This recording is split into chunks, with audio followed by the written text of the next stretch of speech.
মানুষের এক একজনের জীবনের গল্প এক এক রকম হয়ে থাকে। চলুন আজকে আমি আমার আজকের জীবনের গল্প আপনাদেরকে বলবো। শুনলে হয়তো ভাববেন যে এত কিছু আপনার জীবনে ঘটে যায় আর এত কিছু হয়। সংসার করার পর জীবনটা আসলে এতটা সহজ মনে করলে হয় না। তুই চেষ্টা করি নিজের মতো করতে, কিন্তু সব কিছু আর নিজের মতো করা হয় না। হাসি খুশি তো থাকাই লাগে। মনের ভাবটা ঠিক এইভাবে সবসময় স্বতঃস্ফূর্ত রাখতে চেষ্টা করি। Tick tick tick. যতই ভালো থাকার চেষ্টা করি না কেন, সব কিছুতে যেন কিন্তু থেকে যায়। আর এই কিন্তু সারাতেই না আমার সারা দিন বয়ে যায়। সবাইকে হাসি খুশি রেখে নিজে হাসি খুশি রাখা, নিজেকে স্বতঃস্ফূর্ত আর সব কিছুতে সন্তুষ্ট রাখা এতটা সহজ নয়। সহজ নয় বলেই তো আমি আমার ভিডিওগুলো করে রাখি। আমি কেমন ছিলাম আপনাদেরকে আজকে আমি বলবো। সকাল সকাল ঘুম থেকে উঠে আমি কি করেছি, আমি আমার প্রিয় কতগুলো মাথায় চুল আছে এই চুলগুলো আঁচড়িয়ে নিয়েছি। খুবই ভালো লাগে সবসময় আঁচড়িয়ে পরিপাটি থাকতে। সবাইকে নমস্কার আর শুভকামনা দিয়ে আজকে আমি আমার তপ্যকবির চ্যানেলের ব্লগ ভিডিওটি শুরু করছি। চুলটা আঁচড়ালে না সবসময় খুবই ভালো লাগে।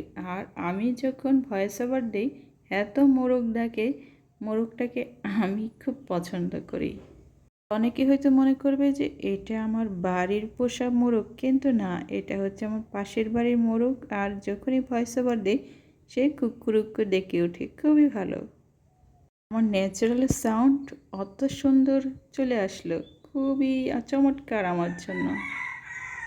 কিছু ভালো জিনিস ঠিক এইভাবে জীবনে চলে আসে, যেটা অনাকাঙ্ক্ষিত হয় আর যেটাকে আপনি স্বাগত জানাতে সময়ই পাবেন না।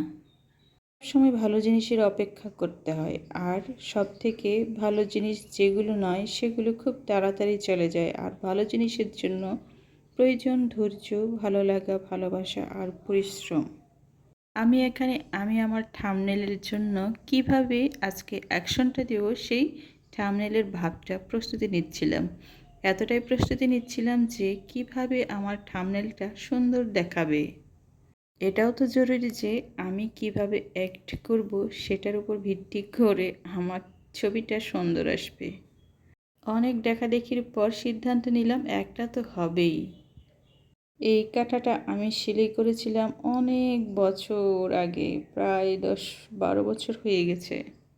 এর থেকে একটু কম হতে পারে। যখন সেলাই করতে দিয়েছি তখন কতগুলো পুরোনো কাপড় একসাথে সেলাই করে করে মেশিন দিয়ে সেলাই করতে দিয়েছিলাম। খুব পছন্দের কাঁথা এটি আমার।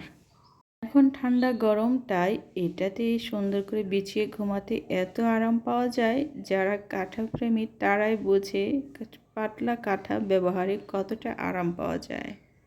আজকে রোদ্রে দিয়েছি, খুব সুন্দর সুগন্ধি বের হচ্ছে, কারণ রোদ্রে কাপড় দিলে না কাপড়ের একটা অন্যরকম সেন্ট পাওয়া যায়। এই সেন্টটা আমার খুবই পছন্দের, অনেক পছন্দের কাঁথাটি আমার। এত যত্ন করে রেখেছি, শীতকাল আসলে আবার ঢুকিয়ে রাখি, আর যেই গরমকাল আসা শুরু হবে তখনই আবার নতুন করে আমি ব্যবহার করা শুরু করি। আজকে দেরি করে গোসলটা হয়েছে, যার কারণে কাপড়গুলো আমার এখনও শুকায়নি। এগুলো শুকায়নি বলে এটাকে উল্টে দিলাম যাতে বাতাসে একটু একটু করে শুকিয়ে যায়। কত কাজ করেছি আজকে, সব কাজ সেরে তারপর আমার ভিডিও ব্লগ করতে বসেছি। আমার এই বড়ইগুলো কত শখ করে আমি রোদ দিয়েছিলাম, আর আমার ছোট টুকটুকি এটাকে বারবার ফেলে দেয়। ওই তো মনে করে এগুলো খেলনা খেলনা বলে যখনই এই ভাঙ্গা চেয়ারটাতে ওই উঠবোস করে খেলাধুলা করে, ঠিক তখন এটা ছড়িয়ে ছিটিয়ে খেলেই বলের মতো করে। আমারও ধৈর্য আছে বটে, ধৈর্য না থাকলে প্রতিবারই এমন করে একটা একটা করে কুড়িয়ে আবার সযত্নে লিখে দিই। বালিশটা বের করেছিল রোজ, এখানে ছোট ছোট বালিশের টুকরো মানে শিমুল তোলার ছোট বিচিগুলো পড়ে যাচ্ছিল, তাই রোদ্রে দিয়েছিলাম। এইভাবে আমি আমার সংসারের ছোট ছোট কাজগুলো গুছিয়ে রাখি। তবে আমি মনে করি এখানে যদি একজন পরিশ্রম করে না, সে অবশ্যই এতটা ধৈর্য সহকারে সংসারটা গোছাবে না। তার কারণে সৃষ্টিকর্তা মেয়েদেরকে এতটা ধৈর্য আর পরিশ্রম করতে শিখিয়েছে, সব কিছু একটা একটা গুছিয়ে সযত্নে, যাতে সব কিছু রেখে পরিবারকে সামলিয়ে সবাইকে হাসি খুশি রেখে নিজেও সব সময় হাসি খুশি থাকে। সংসারটাকে এভাবে সযত্নে গড়ে তুলতে অবশ্যই আমার একনিষ্ঠ পরিশ্রম তো আছেই, তার সাথে আছে আমার স্বতঃস্ফূর্ত ভালোবাসার অবদান। টুকটুকিরা এই ভর দুপুরে ঘুমিয়ে পড়েছি আর আমি শুরু করছি আমার ব্লগ ভিডিও। সবাই খুব নিশ্চিন্তে আরাম করে ঘুমাচ্ছে। আমি ইদানিং কী করেছি, আমার ঘুমটা দুপুরের ঘুমটা একেবারে বাদ দিয়ে দিয়েছি। দুপুরে আর আমি ঘুমাই না, কারণ এই সময়টাতে সবাই নিশ্চিন্তে আরাম করে ঘুমায় আর আমি আমার কাজটা নির্দ্বিধায় অনেক সযত্নে সব কিছু করতে পারি। ঠিক হচ্ছে এই বালিশের এটা হচ্ছে একটা মশারির কভার, খুবই সুন্দর। অনেক দিন আগে আমার বাচ্চার বাবা নিয়ে আসছিল ঘরের জন্য। বাকি কাজগুলো থেকে গেছে আমার রান্নাঘরে এই কাজগুলো আমি সকালে গুছিয়েছিলাম, এখন কিছুটা বাকি আছে। পানিগুলো জমা থেকে এগুলো হালকা করে সুন্দর করে পানিটা ফেলে দিয়ে আমি আমার সযত্নে রাখার জন্য যে পটগুলো সে পটগুলোতে রেখে দেই। এভাবে ছোট ছোট জিনিসগুলো সাজিয়ে সাজিয়ে রাখতে খুবই ভালো লাগে। তার সাথে আমার তৃষ্ণাটাও খুব লাগছিল, কারণ এখন কেমন যেন রোদটা চড়া হয়ে গেছে। পাত্রগুলো এই গ্লাস বাটি সব কিছু আমি ধুয়ে সুন্দর করে পরিষ্কার করে রেখেছি আর এখন পানিটা ঝরিয়ে সব টাঙিয়ে রাখার পালা।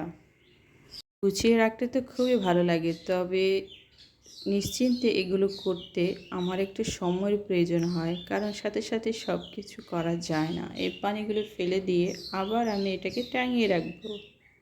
এই গুছানোতে মনে হয় যে আমার সংসারটা একবারে গুছিয়ে থাকলো, কারণ সব কিছু এলোমেলো দেখলে আমার কেমন জানি ভালো লাগে না, কারণ দেখতেও খুব অন্যরকম মনে হয়। আজকে রান্না করেছিলাম সবজি আর মাছ, কাটা পটল আর আলু দিয়ে দেশীয় রুই মাছ দিয়ে রান্না করেছি, খুব মজা হয়েছিল। সবাই খুব চেটেপুটে খেয়েছে আর তার সাথে আমিও। সকালের মরিচ ভাজা আর পেঁয়াজ কুচি এখনও বাকি আছে, কারণ সকালে করেছিলাম একবারে টকটকে লাল করে আলুর ভর্তা, তার সাথে সরিষার তেল, খুব মজা করে খেয়েছিলাম। ঝাল ঝাল আলুর ভর্তা কিন্তু খুবই ভালো লাগে, এতটাই ভালো লাগে শুধু সেটা গরম ভাতের সাথে, আর সকালে খেতে অন্যরকম মজাই অন্যরকম। এই ছোট্ট বিয়ারটা হচ্ছে আমার টুকটুকি খুব মজা করে খেলে। আর আমি এখন বসে পড়েছি আমার ছোট্ট ড্রয়িং টেবিলে। আমি সাধারণত অবসর সময়ে ড্রয়িং করতে পছন্দ করি, যার কারণে এই রঙগুলো আমি কিনেছিলাম। আরও তো অনেক রং আছে, কিন্তু ইদানিং এই রঙটা ব্যবহার করতে আমার খুবই ভালো লাগছে। সেদিন মাত্র কিনেছি, খুব ব্যবহার করতে আমার খুবই সুবিধে মনে হয়। ব্লগ ভিডিও করতে করতে আমি আজকে আমার ড্রয়িংয়ের প্রিপেয়ারটা করে নিই, কারণ এই সাদা কাগজ, এটা হচ্ছে অফসেট পেপার, খুবই মোটা কাগজ, একবারে ভালো আমার ড্রয়িংয়ের জন্য। আমি এটা আর্টের জন্য কি করে থাকি, চারিদিকে টেপ লাগিয়ে এটা মজবুত করে রাখি, কারণ তাহলে আমার ড্রয়িং করার সময় কাগজটা এদিক সেদিক নড়াচড়া করে না, আর আটকে রাখলে আমার ভিডিওটাও সুন্দর হয়।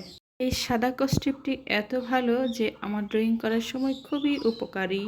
এটা কাগজে আটকে রাখলে কাগজটাও নড়াচড়া করে না, আবার আমার ড্রয়িং করতেও খুবই সুবিধা হয়, যার কারণে কেচি এই কস্টেপ এগুলো আমার সব সময় লাগে।